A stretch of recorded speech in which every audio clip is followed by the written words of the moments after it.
Hi, today's video is a short video to show you that when you're creative or craft a DIYer, family members think that you can do everything. So this is a short video of me with my first and probably last attempt of making chocolate covered strawberries for someone's event. I think they turned out okay. They tasted great. But like everything, every craft, there's a method to the madness, and I have so many crafts and things that I'm already doing. I don't need to learn another one. I'll just pay for chocolate covered strawberries next time. But it was a fun experience, and it wasn't hard. I just feel like there was still more aspects to the craft that I would need to learn. And I just, like I said, have so much on my plate that I'm not learning those things at this time. But it was a good experience. And if you're interested, I would suggest you try it at least once. Stay tuned.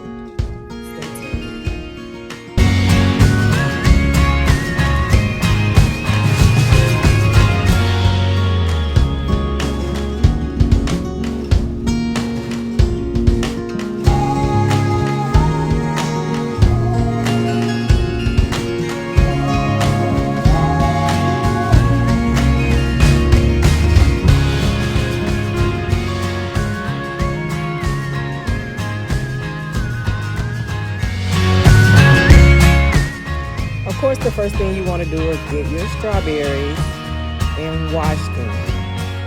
Here you see a rack that I'm putting, like a baking rack with the, I forgot what you call it, but like the cooling rack inside of it.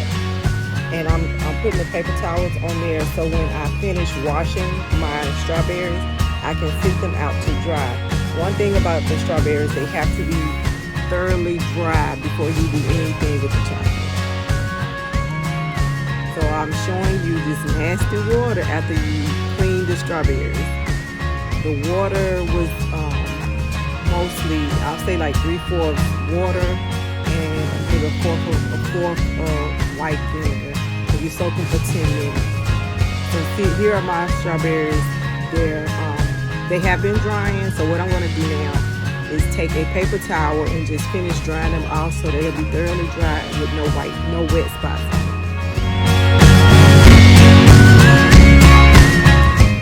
I'm also going to poke each one with a toothpick, and this is just to help me dip the strawberry once I start dipping it in the chocolate.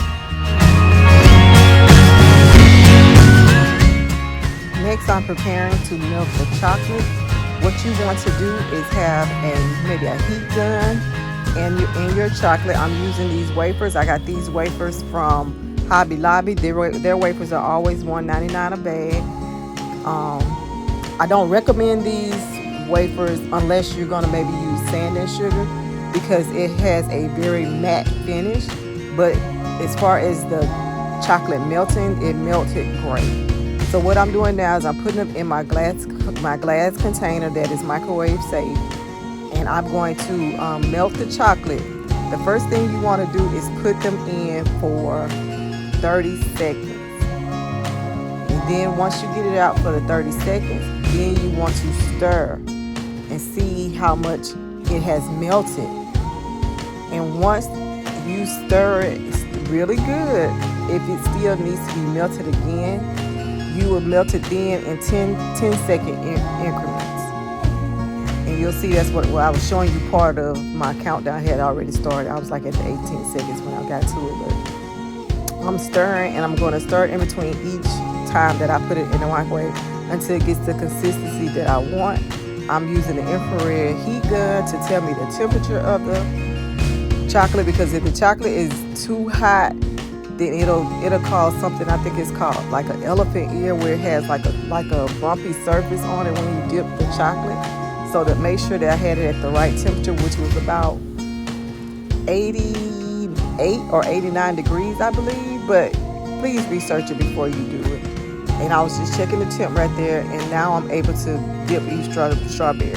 And what I'm doing is I'm dipping each one, and then I'm taking a little bit off the side where you see that it's dripping.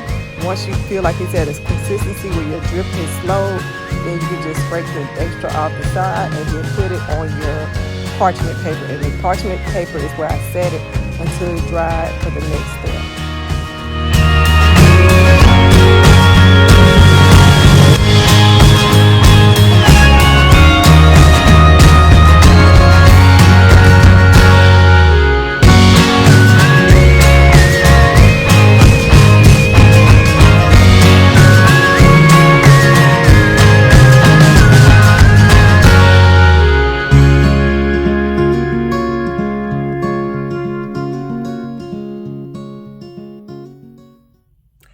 You made it this far, so that means you're enjoying my video.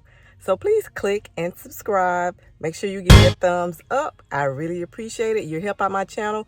Whenever you share, give me a thumbs up and you subscribe to the channel. Thank you so much for being here.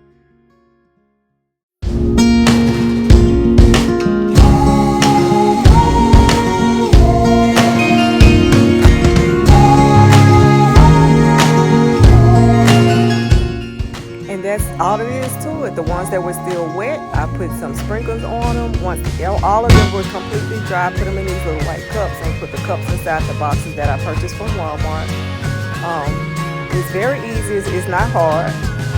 I recommend it for anyone to try it, and happy strawberry making.